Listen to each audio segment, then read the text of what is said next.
Vamos a explicar una de las metodologías de pasar un diagrama en Graph.zet a un programa PLC en Ladder, también conocido como code de contacto o de escalera. En la metodología que se explicará, por una parte se realizará la programación de la secuencia sin tener en cuenta las acciones a realizar, y por otra parte la programación de las acciones correspondientes a cada etapa. De las principales normas básicas de Graph.zet a recordar, la primera es que una etapa la puede activar cualquiera de sus etapas anteriores si la transición correspondiente es válida y se cumple, y la desactiva cualquiera de las etapas siguientes. Si la etapa anterior no está activa en una secuencia o todas las últimas etapas de un paralelismo estructurado no están activas, la transición no es válida, con lo que no importa si se cumple su receptividad. Cuando la etapa anterior está activa en una secuencia o todas las últimas etapas de un paralelismo estructurado están activas, la transición sí es válida, con lo que se está a la espera de que se cumpla su receptividad. En el momento en que la etapa o etapas anteriores están activas y se cumple la receptividad de la transición, automáticamente se activa la etapa o etapas siguientes a la transición y se desactivan todas las anteriores. Hay que recordar que en una secuencia solo puede haber una etapa activa. Esta norma también se cumple cuando hay un paralelismo estructurado, ya que la secuencia principal se separa en varias secuencias con una sola etapa activa en cada una de ellas y cuando acaba el paralelismo vuelve a converger en la secuencia principal. En el caso de las acciones, aunque parezca lo mismo, no hay que pasar al ladder pensando que las etapas activan las acciones, sino hay que pensar que son las acciones las que son activadas por las etapas. Esto es válido sobre todo cuando las acciones son bobinas o relés, o cualquier acción que su ejecución dependa directamente del estado del valor de la combinación booleana de su entrada, como podrían también ser los temporizadores. Este tipo de acciones, bobinas, temporizadores, etc., se recomienda que solo aparezcan una sola vez en todo el programa en ladder, junto con todas las posibles condiciones que la activan. Esto es por culpa del ciclo de scan o de trabajo del PLC, en que, al evaluarse el programa, la última actualización del estado de las acciones es la que actualizará la acción o salida real. Otra norma a tener en cuenta es que, aunque en Graph.zet en programación SFC sea correcto, al pasar de Graph.zet a Ladder no puede haber dos etapas seguidas que se activen y desactivan mutuamente.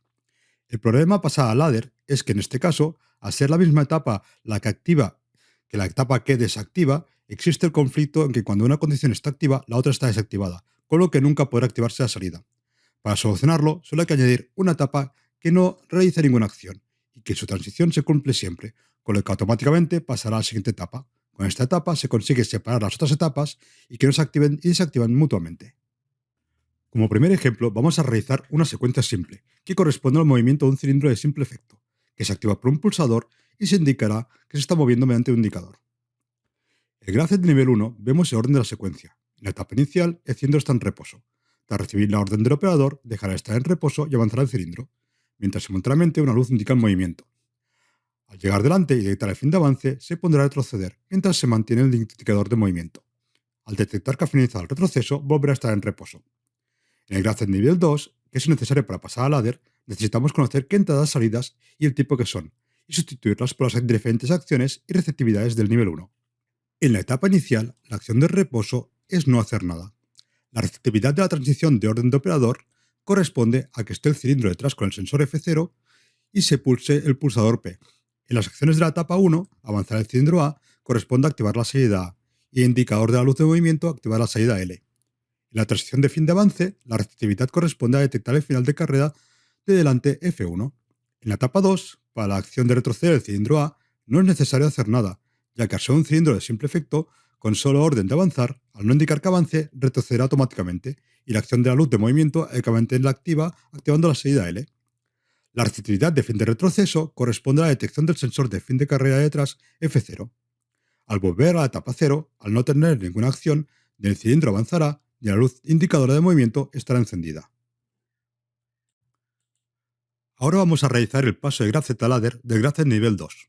Comenzaremos con la etapa 0. Las etapas anteriores a la 0, junto con sus transiciones, serán las que activarán la etapa 0. En este caso, solo tiene la etapa 2 como anterior, con lo que cuando la etapa 2 está activa y se cumpla la transición estando activa F0, se activará la etapa 0. Al utilizar bobinas o relés como salida, esta necesita que se cumplan las condiciones de activación para que la salida esté activada, ya que si no se cumple alguna condición se desactivará la salida. Como que sabemos que cuando se activa una etapa se desactiva la anterior o anteriores, al activarse la etapa 0 se desactivará la 2, con lo que dejará de cumplirse una de las condiciones de activación de la etapa 0 y esta se desactivaría. Para evitarlo, necesitamos añadir una realimentación de la etapa 0 para que una vez activada, ella misma se mantenga activa aunque la etapa 2 se desactive. pero necesitamos que la etapa 0 se desactive en algún momento, y este será cuando alguna de las etapas siguientes a la 0 se activen. En este caso, solo la etapa 1 está a continuación de la etapa 0, con lo que esta será la que la desactive. Para ello, añadimos una condición para que la etapa 0 se active, que la etapa 1 esté desactivada. De esta forma, en el momento de que la etapa 1 se active, dejará de cumplirse una de las condiciones de activación de la etapa 0 y esta se desactivará. Al ser la etapa 0 la etapa inicial, como que al poner en marcha el programa del PLC no hay ninguna etapa activa, es necesario activar la etapa inicial. Para ello es habitual tener un bit de inicio de ciclo, que estará activado solo un ciclo nada más de poner en marcha el programa y estará desactivado el resto del tiempo. La acción de este bit depende del PLC.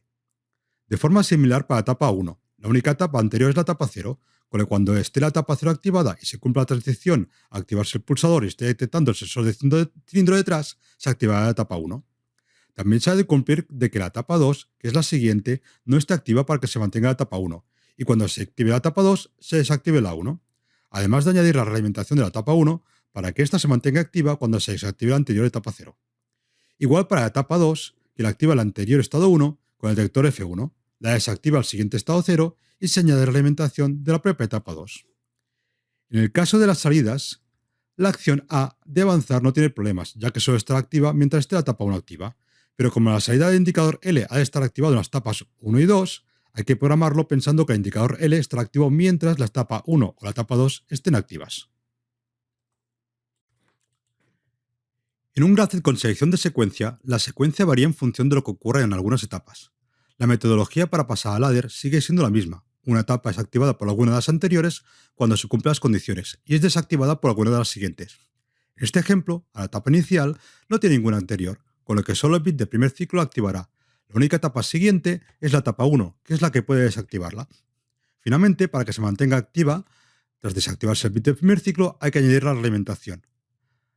La etapa 1 tiene tres etapas anteriores que pueden activarla. La etapa 0, cuando se cumplan las condiciones de diferenciación, la etapa 3 o la etapa 5. Como no hay ninguna etapa más anterior, añadimos la realimentación de la etapa 1.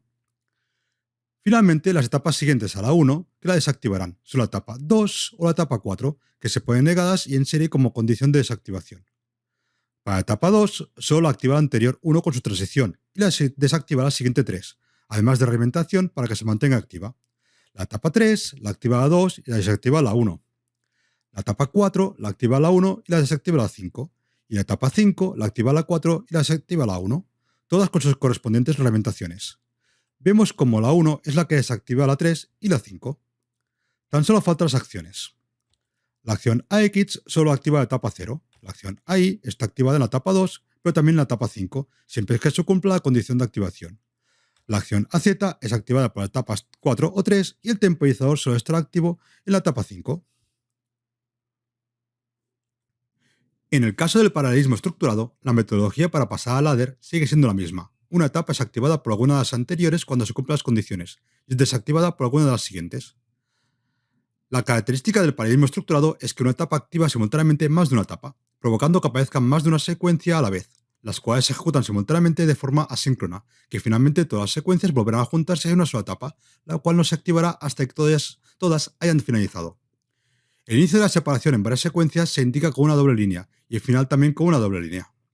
En este ejemplo, tras la etapa 0, se activarán simultáneamente las etapas 1 y 3, con lo que la condición de activación de ambas es la misma, que es que la etapa 0 esté activa y se cumpla la misma transición.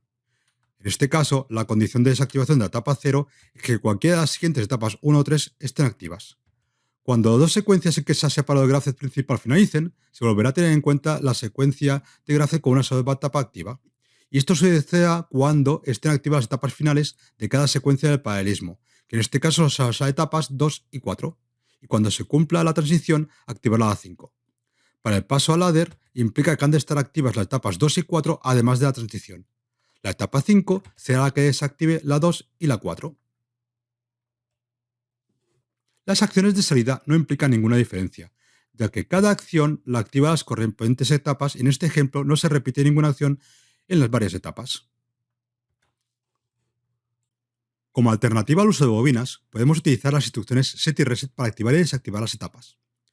De esta forma, no es necesaria la realimentación de la propia etapa, ya que las instrucciones set y reset solo se ejecutan cuando se cumple la condición de entrada, y si no se cumple esta condición, no hace nada y mantiene el valor del bit asignado. En la secuencia de ejemplo anterior vamos a ver el equivalente con set y reset. El estado 0 se activa cuando esté el estado 2 activo y su transición o por el bit de primer ciclo. Estas serán las condiciones de activación para la instrucción set del estado 0. El estado 1 será que desactivará el estado 0, con lo que esta es la condición de activación de la instrucción reset para que desactive el estado 0. Para el estado 1, la condición de activación de la instrucción set será el estado 0 y su transición, y la condición de reset será que esté activo el estado 2.